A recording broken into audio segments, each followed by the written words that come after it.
Good morning. This is Jason Dean coming live at you again from Film Fanatic headquarters. It is Friday. Happy TGIF. It is about 9:38. Hope everyone's doing good. So if anybody's in the Mid Coast area tonight, we will be playing. We have a quantum show at this fabulous new venue that just opened this past year. Hey Sailor, very cool place. It opened the music venue. It's kind of like two separate things. Hey Sailor itself is a restaurant, like a gastropub. Very cool. That place has been open, I think, since like springtime of this year. And then they also opened up like a music venue, which is connected right to the actual restaurant, and it's like the next, basically like the next building over. And so they converted that into a full-on music venue, and they also expanded the restaurant into that spot.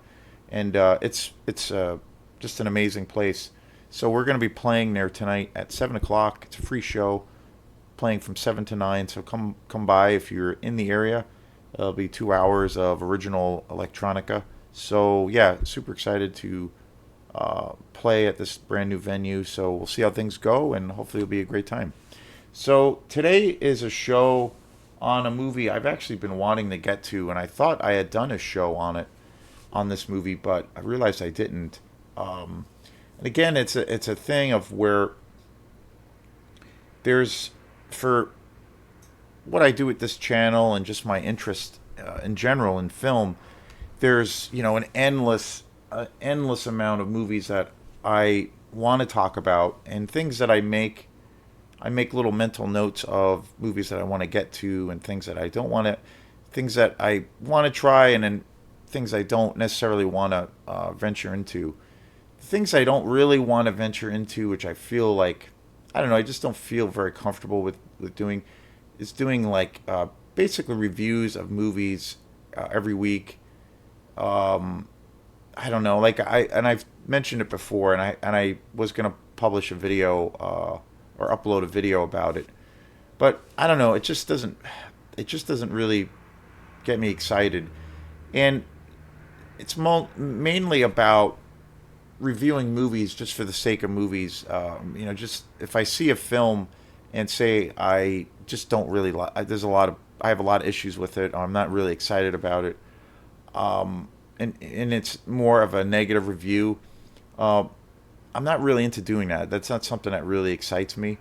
Um, I try to only talk about movies that just get me really excited and really fired up. That's really it. And so I only try to cover movies and things around movies that just elicit me being really excited. That's really it. And I thought I've gone back and forth about that because I know there are tons and tons. There's I don't know millions of like YouTube people out there in the worldwide interwebs, and that are doing channels and all kinds of things that range from range from big blockbusters to small little films. And I thought, and most of those folks do reviews on films that they don't like, and also especially movies that they do like. And I don't know, I just feel like on one hand it's kind of funny. It's on one hand I feel like, well, already it's kind of a negative thing, but yet you can do it in a very uh, you know respectful way. If you're gonna put a video up or post a video about a video, a negative movie, a negative review of a movie, or it could be a review of an album, all those kinds of things.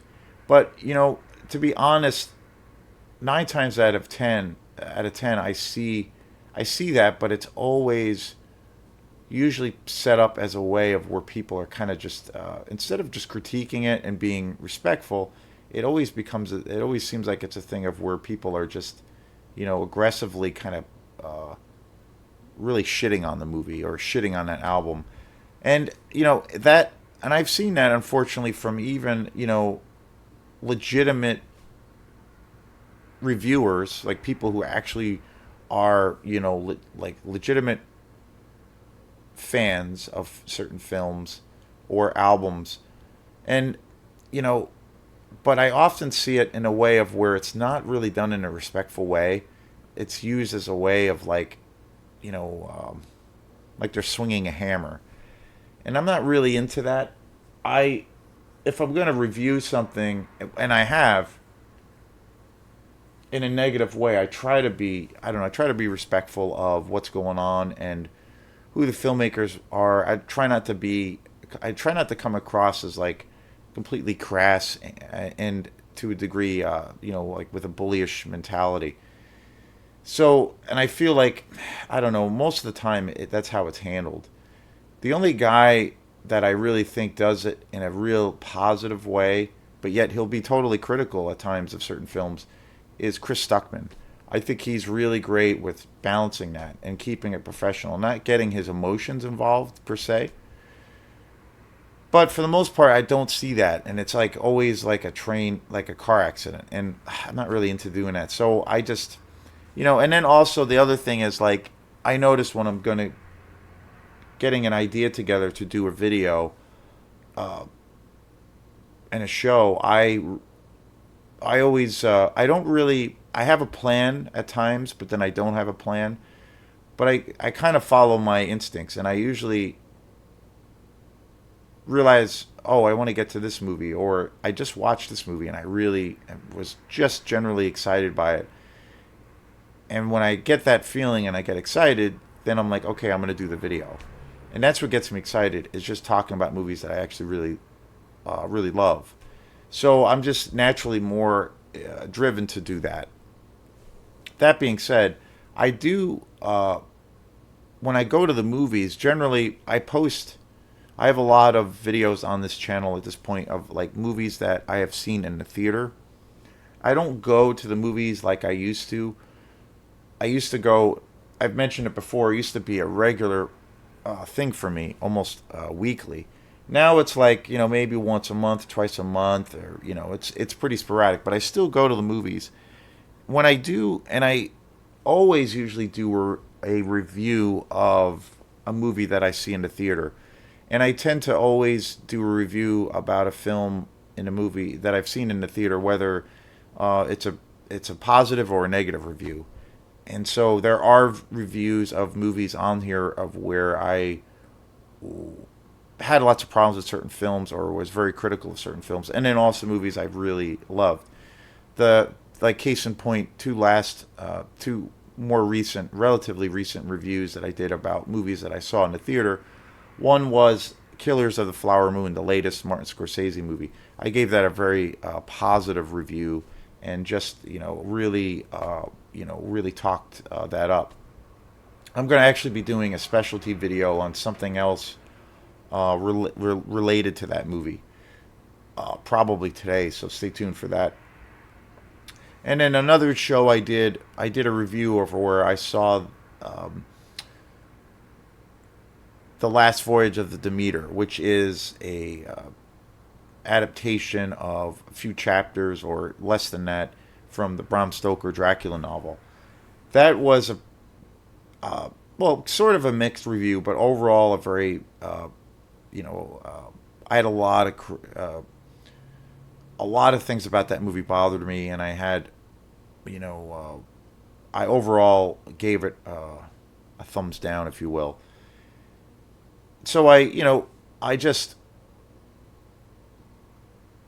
approach when I go to the movies and I want to do reviews on films. That's what I generally do. Some movies are just so awful and so bad that you have to kind of, I think it's perfectly fine, especially if it comes to, you know, a Marvel movie, which is, again, there's so many of them. It's just it's kind of mind-boggling.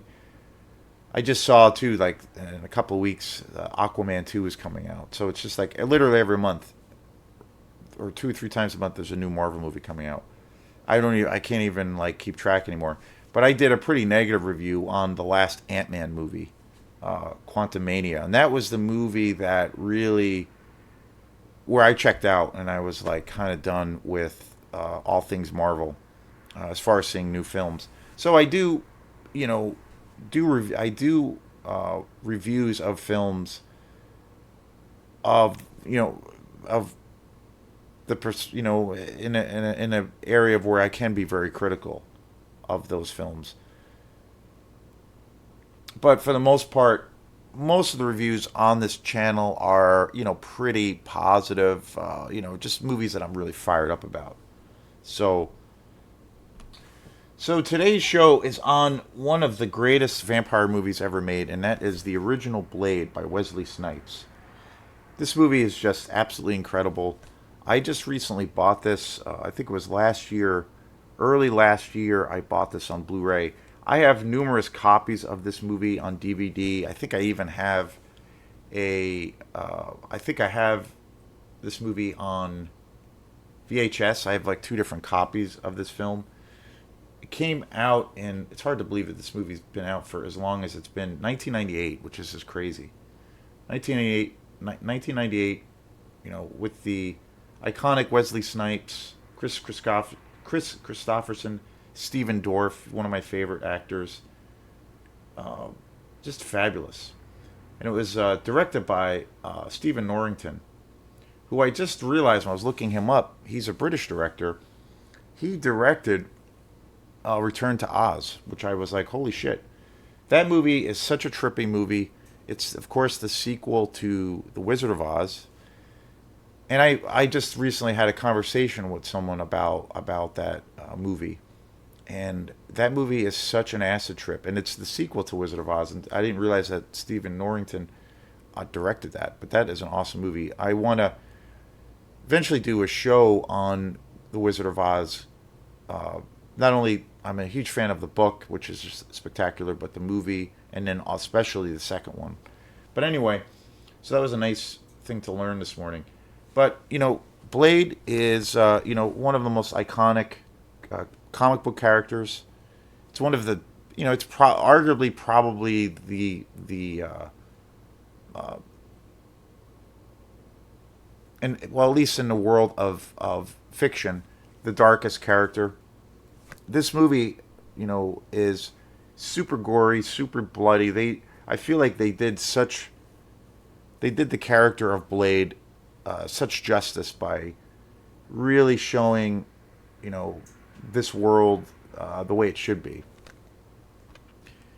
It's I'd always been a pretty big Wesley Snipes fan. He's an action star. He was in lots of action movies in the 80s and 90s, but I definitely think without a doubt, Wesley Snipes was born to play Blade. There was a bunch of sequels that have come out. There's about three other sequels it's a franchise. Blade has become a pretty big franchise. And to be honest, I'm not a huge fan of the other movies. The second one, which was directed by Guillermo del Toro, who's a really great director. I feel like that movie though is a little bit. It kind of missed the mark. It just wasn't structured as well. The story quite wasn't as good.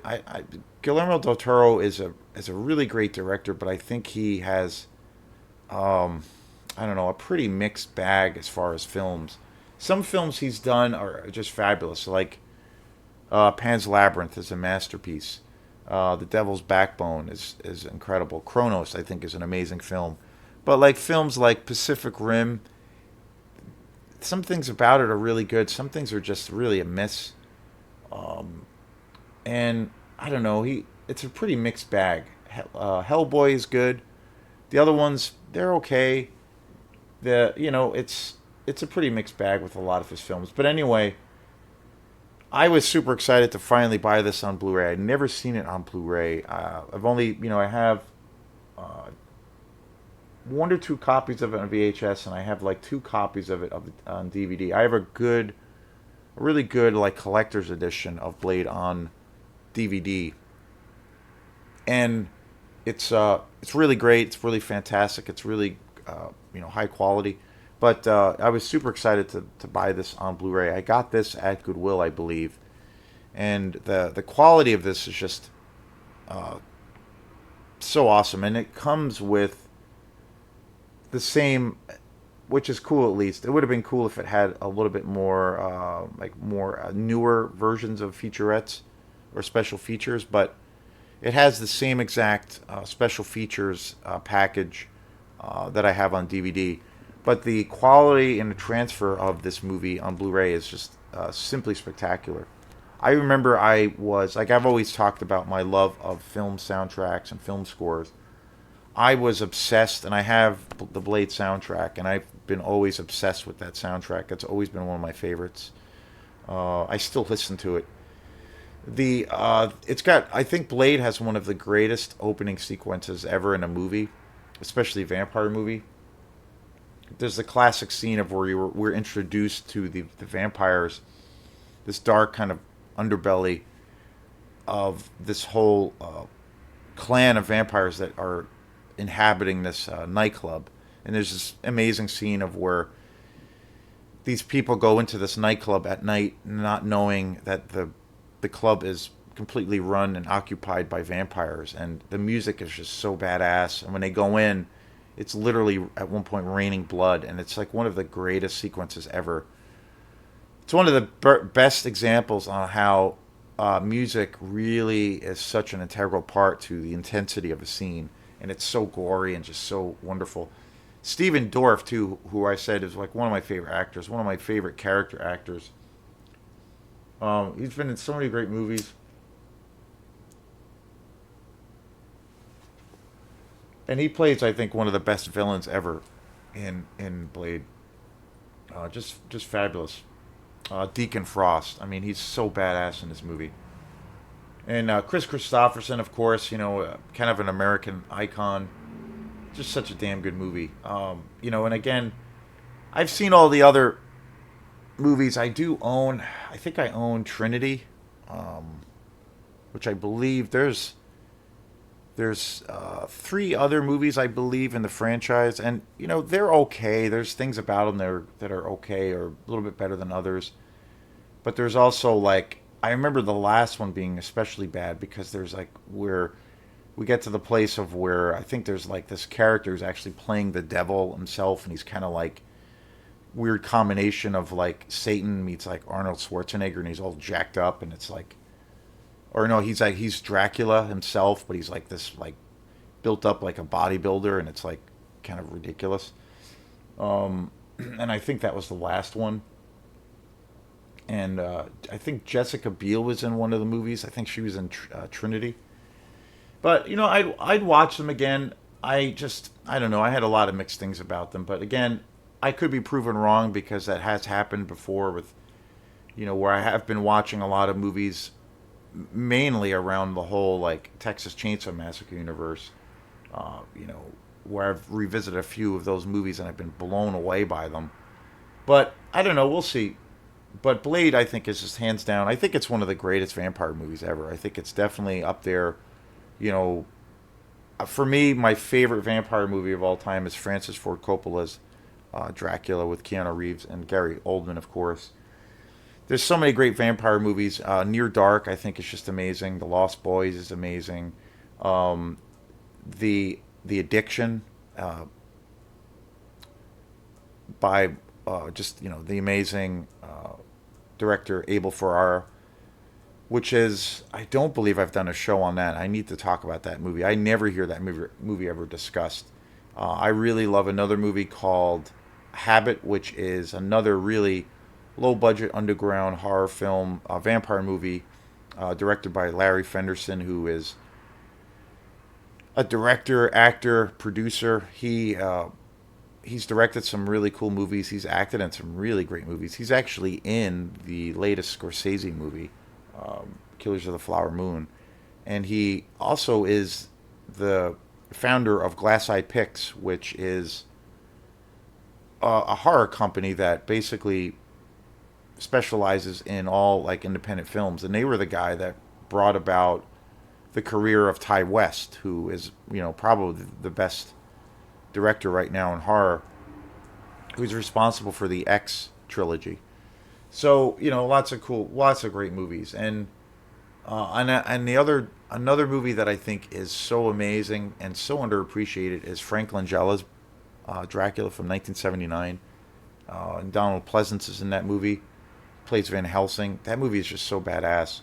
And I think Blade is right there too. It's a totally different kind of a film because it's a a classic comic book character, but as far as it being just as a vampire movie, it's like one of the greatest. Amazing action. The other thing that I think that really puts this movie ahead of the pack is I'm a huge fan, and it's a genre I don't know why I haven't done any shows on them, but I will definitely. But it's the perfect blending of Hong Kong martial arts and the classic Dracula aesthetic. With there's all kinds of amazing fight choreography in this film. It really dives heavily and is really influenced by a lot of Hong Kong cinema, especially martial arts films. So it's a great combination of that, which I think makes this movie really unique, as well as the character of Blade, very unique. There aren't any other films that really have that combination of where they combine all of those things. This movie also has, I feel like, it also has a Western influence, but just an amazing film.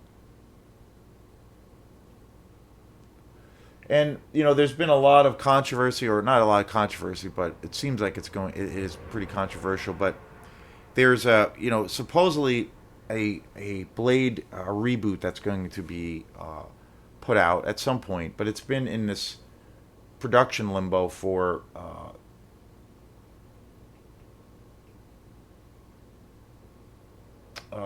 like years.